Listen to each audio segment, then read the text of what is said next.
My mother closed her eyes and pulled me up against her thin body. She was like that, 1 minute shaking me, the next holding me. The radio was on, and a voice said that 56 men had died on the lake tankers that were blown up, and that the governor of the Netherlands West Indies had appealed to Washington for help. There was no use in asking Amsterdam. I listened to the sorrowful sound of his voice until my mother's hand switched it off. Finally, she said, "You'll be safe if you do what we tell you to do. Don't leave the yard again today." She seemed very nervous, but she was often nervous. My mother was always afraid I'd fall off the seawall, or tumble out of a tree, or cut myself with a pocket knife. Henrik's mother wasn't that way. She laughed a lot and said, "Boys, boys, boys." Late in the afternoon, my father, whose name was also Philip Enright, returned home from the refinery where he was working on the program to increase production of aviation gas. He'd been up since 2 o'clock, my mother said, and please don't ask him too many questions. They'd phoned him that morning to say that the Germans might attempt to shell the refinery and the oil storage tanks, and that he must report to help fight the fires. I'd never seen him so tired, and I didn't want to ask as many questions as I wanted to. Until the past year, my father and I had done a lot of things together, fishing or sailing our small boat, or taking long hikes around Krupp Bay or Sero Mal, or just going out into the Kjønekjøk, the countryside together. We knew a lot about trees and fish and birds, but now he always seemed busy. Even on a Sunday, he'd shake his head and say, "I'm sorry, Guy, I have to work."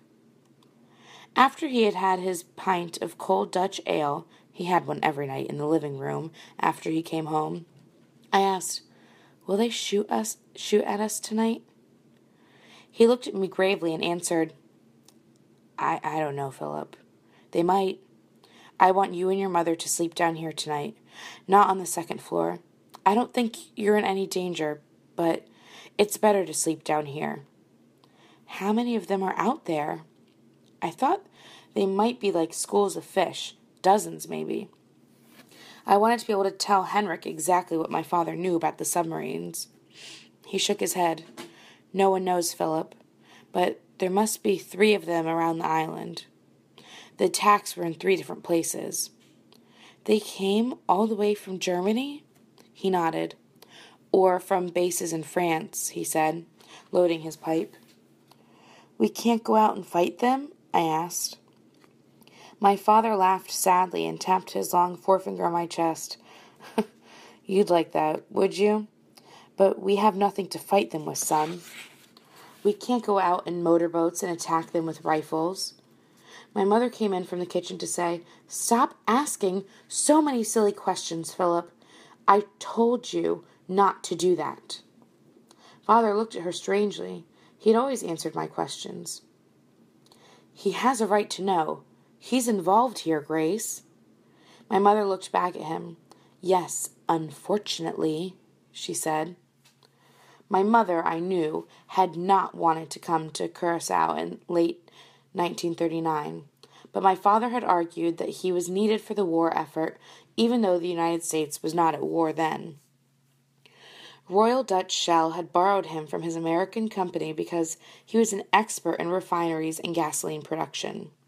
But the moment she saw it, my mother decided she didn't like Curaçao, and she often complained about the smell of gas and oil whenever the trade winds died down. It was very different in Virginia, where my father had been in charge of building a new refinery on the banks of the Elizabeth River.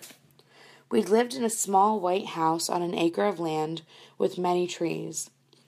My mother often talked about the house and the trees, about the change of seasons and the friends she had there. She said it was nice and safe in Virginia. My father would answer quietly, "There's no place nice and safe right now."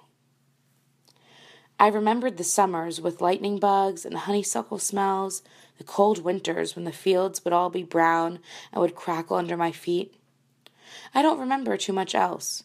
I was only 7 when we moved to the Caribbean.